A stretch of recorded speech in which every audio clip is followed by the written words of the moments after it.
can we take solace in what the parties say is leaving the party when they submit their constitutions? And the court took time to speak about the fact that the constitution requires these parties to submit their constitutions, and their constitutions must conform to the Constitution of Ghana.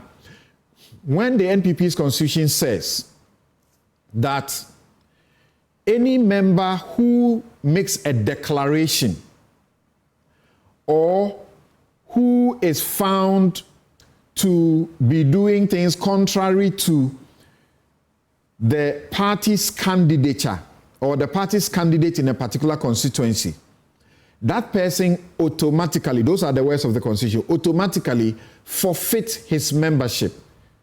Do we understand leaving a party, what it means? Does that help?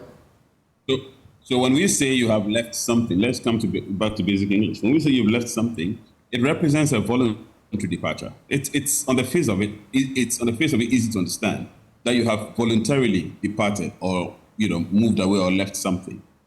We can easily also understand that forfeiture represents not voluntary, but it represents a self-deprivation. You haven't done something and deprived yourself, therefore, of another thing. And so if you do something you're not allowed to do, and by reason of that you forfeit, the understanding of supposition is that, again, you've lost it. So we can also add that to leaving. But what about when you are, for example, dismissed? When you haven't forfeited, you may not have done anything wrong. You may not have done something that constitutes forfeiture, but you've been dismissed for whatever disciplinary purpose or whatever the reason is, you've been dismissed. Would that constitute leaving? An interpretation may probably say, yes, the effect is the same. The Parliament Act says so, that if a member is dismissed or expelled by their party, they will lose their seat. Correct. So the point I'm making, as we have the situation before the Supreme Court, and as the Supreme Court is trying to do a full spectrum analysis of the elements that constitute leaving, so that we don't have any controversy as to whether or not this person is still a member of a particular party. That's the point I was making about, I would have been happier to have seen a more positive statement of the circumstances that constitutes vacation of seats. Remember, leaving is just one, but the whole gamut of things that constitutes vacation of seats. Because I really do expect that this matter will arise again. And in the circumstances of the judgment, I think we have only partially addressed it. How will it arise again? The Supreme Court does not interpret a provision twice. No, I'm saying it could arise again if you have a situation in which, for more complex reasons, you have a speaker of Parliament saying that in light of his own interpretation of the Constitution, somebody has left. Because the Supreme Court has still not defined the positive aspects of leaving, the positive aspects of vacancy. What it has mainly done is to tell us what it doesn't agree with as constitutive of vacancy in the current circumstances of the facts. I think the court was a bit limited by the current circumstances.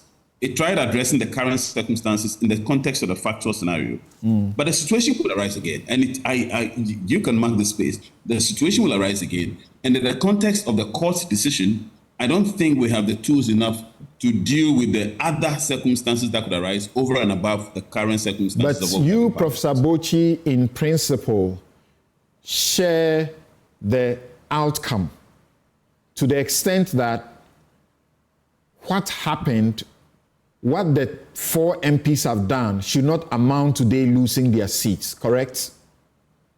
It will be, I would not say I share the outcome. I think it's a bit more problematized. I would like to state that. First of all, as to whether or not this matter should have ended up in court in the first place is something that I have great doubts about. I think we are over-judicializing our politics. And it's something Prof, before that, help me with this. The conduct of the 4 MPs, should it result in they losing their seat from where you sit? Yes or no? If you take, again, my position on it being a futuristic thing, I would typically say that for the declared intent, that of itself should not have amounted to they losing their seats. Now, again a bit more complicated. So that it is your expectation that the majority leader, Afenyo Marking, today can declare that he wants to contest on the ticket of the MPP, of the NDC, or as an independent, and then he files his nomination.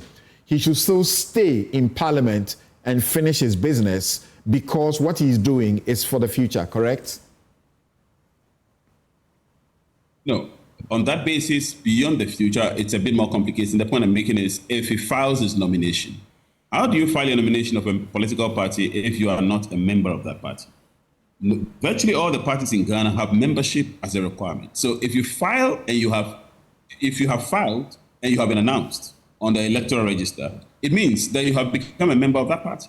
So in terms of the factual circumstances, you would have left the party on the basis of which you're elected. So I'm just saying that these things, look, the futuristic aspect of it. If you have left the party in the circumstance you just described, should you lose your seat? Absolutely, you should.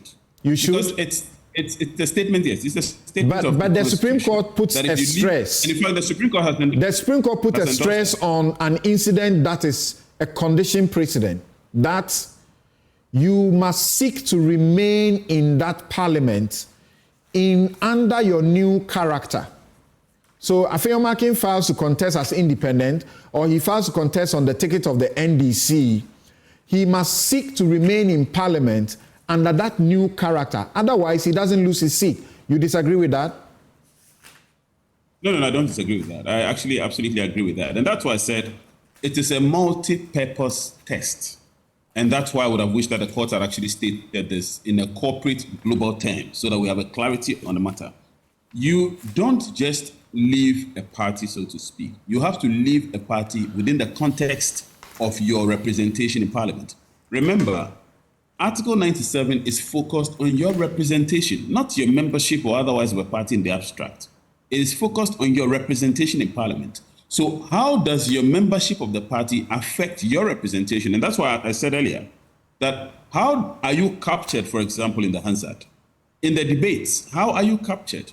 In terms of the clerk's administrative incidents, how are you captured? How does the speaker recognize you? Okay. There must be a multiplicity of factors in terms of your representation. And I would have wished that, again, the decision stated that in more positive, concrete global terms, so that we have a composite statement of what constitutes you leaving the party, but beyond that, what constitutes vacancy. Okay, so now help